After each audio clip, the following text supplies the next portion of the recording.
ایک دفعہ کا ذکر ہے، ایک بندے کے پاس غلام کام کیا کرتا تھا۔ ایک دن اس غلام نے چھٹی کر لی اور وہ کام پر نہیں آیا۔ اس کی چھٹی کرنے کی وجہ سے اس کے مالک کو یہ گمان گزرا کہ شاید اس کی تنخواہ کم ہے، اس وجہ سے چھٹی کرنے لگ گیا ہے۔ اگلے دن جب وہ غلام کام پر آیا تو اس کے مالک نے اس کو مقرر کردہ تنخواہ سے زیادہ رقم ادا کی۔ وہ رقم اس نے رکھ لی اور چپ چاپ گھر چلا گیا۔ کچھ دنوں بعد اس غلام نے دوبارہ چھٹی کی، جس کی وجہ سے اس کے مالک کو اس پر بہت زیادہ غصہ آیا۔ اس وجہ سے جب اس نے غلام کو دوبارہ تنخواہ دی تو جو تنخواہ میں اضافہ کیا تھا وہ واپس رکھ لیا اور اس کو صرف مقرر کردہ تنخواہ ہی دی۔ اس دفعہ بھی غلام نے چپ چاپ رقم رکھ لی اور گھر چلا گیا۔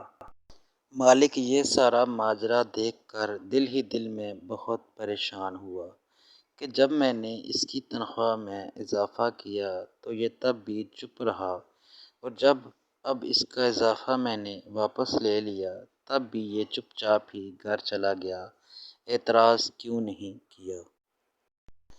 اگلے دن جب غلام کام پر آیا تو مالک سے رہا نہ گیا اور اس نے غلام سے یہ سوال پوچھ ہی لیا کہ جب میں نے تمہاری تنخواہ میں اضافہ کیا تب بھی تم خاموش رہے، اور جب اضافہ واپس لے لیا تب بھی تم گھر چلے گئے، آخر اس کی وجہ کیا ہے؟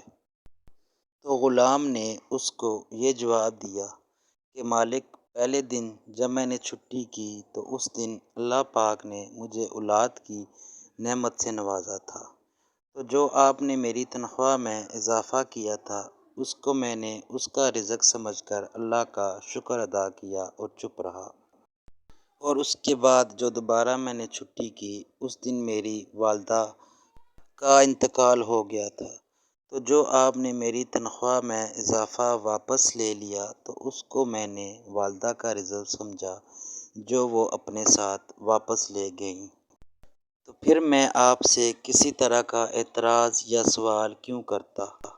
کیونکہ جو مجھے ملا وہ بھی میرا نصیب تھا، اور جو مجھ سے چھن گیا وہ بھی میرا نصیب تھا۔ ہر حال میں اللہ پاک کا شکر ادا کرنا چاہیے۔ اس واقعے سے ہمیں یہ سبق ملتا ہے کہ ہر حال میں اللہ کا شکر ادا کرنا چاہیے۔ جو کچھ اس نے ہمارے نصیب میں لکھا ہے وہ ہمیں مل کر ہی رہنا ہوتا ہے۔ آخر میں تمام دیکھنے اور سننے والوں سے ایک چھوٹی سی گزارش ہے کہ پلیز چینل کو سبسکرائب کر دیں اور گھنٹی کے بٹن کو پریس کر دیں تاکہ اس طرح کی اور اچھی ویڈیوز آپ تک پہنچ سکیں۔ بہت بہت شکریہ۔